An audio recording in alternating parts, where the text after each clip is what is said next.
யோசிச்சு பாருங்க, காலையில் நீங்கள் எந்திரிக்கிறீங்க, நீங்கள் ஆம்பளையா பொம்பளையா அப்படின்றத ஒரு டாக்டர் தான் உங்களுக்கு சர்டிஃபிகேட் கொடுத்து ப்ரூவ் பண்ணணும் அப்படின்ட்டு உங்கள்கிட்ட யாராவது சொன்னால் உங்களுக்கு எப்படி இருக்கும்?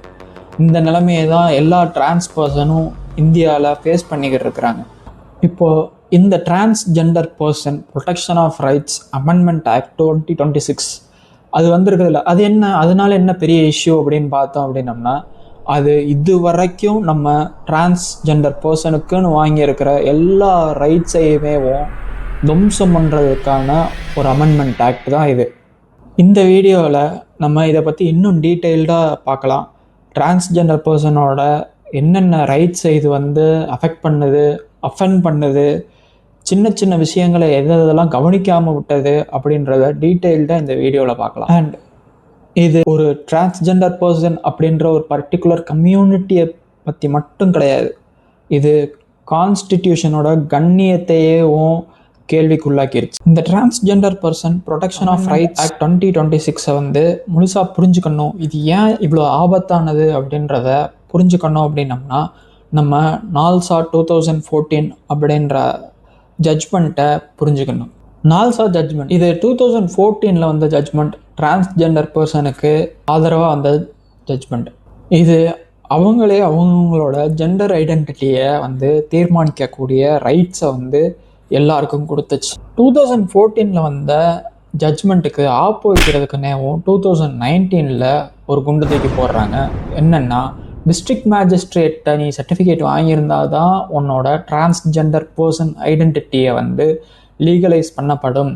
அப்படின்னா தான் நீ ஒரு உயிர்னு உன்னை மதிப்போம் அப்படின்ட்டு 2019 சொல்கிறாங்க. 2019 கொண்டு வந்த அமெண்ட்மெண்ட் ஆக்ட், அதாவது டிஸ்ட்ரிக்ட் மேஜிஸ்ட்ரேட்டை சர்டிஃபிகேட் வாங்கணும் அப்படின்ட்டு சொன்னதையை கண்டிச்சேவும் நிறையா பேர் போராட்டத்தில் இறங்கினாங்க, கேம்பெயின்ஸ் நடத்துனாங்க, அவேர்னஸ் ப்ரோக்ராம்ஸ்லாம் நடத்துனாங்க. இதனால் அவங்களோட ரைட்ஸை அவங்களே திரும்ப பெற்றுக்கணும் அப்படின்னு நினச்சாங்க. அவங்களோட சோஷியல் ரைட்ஸ் அவங்களுக்கு நல்லா புரிஞ்சிருந்துச்சு.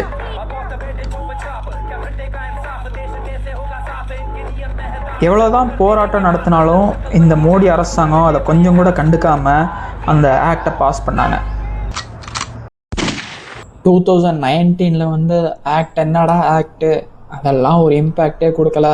பார் இப்போ நான் போடுறேன் பாரு 2026 ஒரு ஆக்டு அப்படின்ட்டு.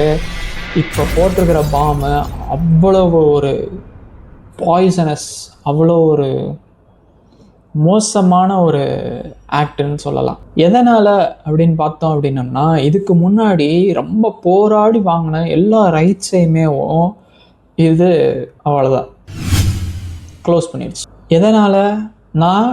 நான் யாருன்ட்டு என்னால் முடிவு பண்ண முடியாது. ஒரு டாக்டர் தான் எனக்கு சர்டிஃபிகேட் கொடுக்கணும். அதுவும் பர்டிகுலர் ஒரு சோஷியல் குரூப்புக்குள்ளே தான் அதுவும் ஆப்ஷன்ஸ் கொடுத்துருக்குறாங்க. அந்த ஆப்ஷனில் ஏதாச்சும் ஒன்று சூஸ் பண்ணிக்கோப்பா அப்படின்ட்டு சொல்லியிருக்கோம். இப்போ ஒரு டிரான்ஸ் பர்சன் ஒரு ஆப்ரேஷன் பண்ணுறாங்க அப்படின்னம்னா அது அவங்களோட பர்சனல். அதை யார்கிட்டையும் அவங்க சொல்லணும் அப்படின்ற ஆப்ளிகேஷன் அவங்கள்ட்ட கிடையாது.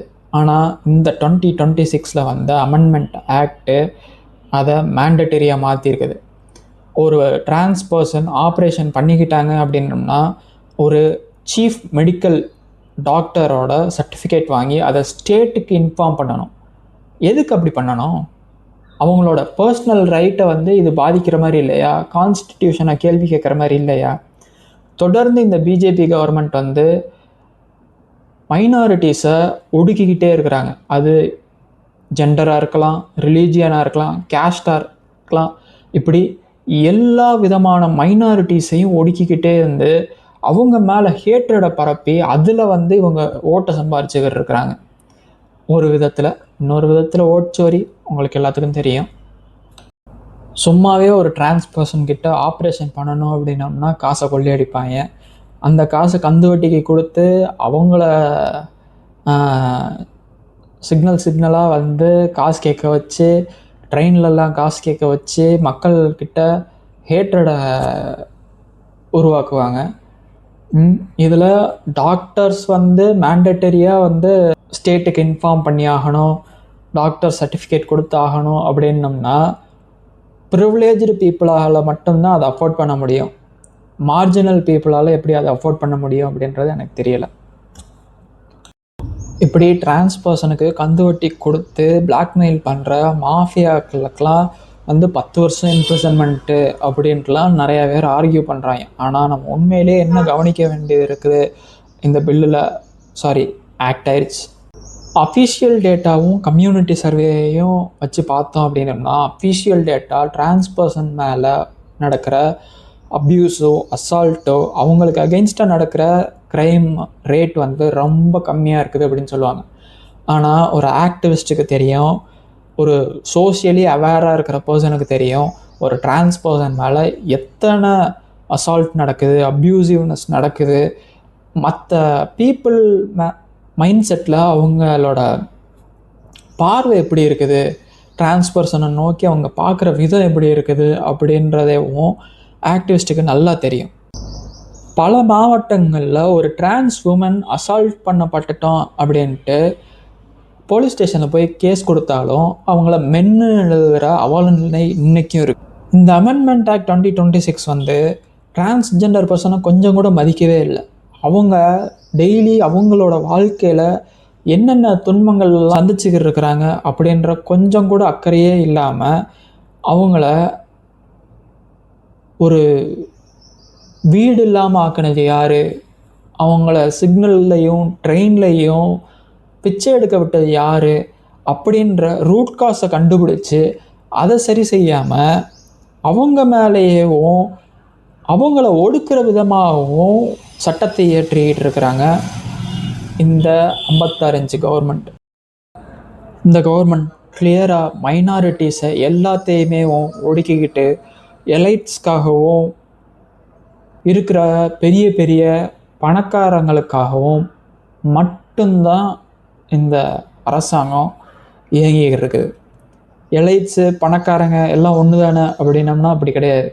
எலைட்ஸ் ஒரு ஜெண்டரில் ஆண் எலைட், ஒரு கேஸ்டில் பிராமின் எலைட். ஆனால் எக்கனாமிக்கல் சுச்சுவேஷனில் பணக்காரன் அப்படின்னம்னா நிறையா சொத்து வச்சுருக்கிறேன், நிறையா பொய் சொல்லி ஆட்டையை போட்டு அரசாங்கத்தை ஏமாற்றி பதுக்கி வச்சுருக்கிறவன் தான் பணக்காரன். இந்த வீடியோவில் ஏதாச்சும் நான் தப்பாக பேசியிருக்கிறேன், இல்லை இன்னும் பேச வேண்டியது இருக்குது அப்படின்றத கமெண்ட்ஸில் சொல்லுங்கள். அண்ட் இந்த வீடியோ கண்டிப்பாக அமெச்சூர் வீடியோ தான் இருந்தாலும் I will develop myself, I will be more informative and technologically அட்வான்ஸ்டாக அடுத்தடுத்த வீடியோஸ்லாம் வந்து ரொம்பவே எங்கேஜிங்காகவும் இருக்கும் அப்படின்றத சொல்லிக்கிறேன். So please subscribe to my channel. Thank you.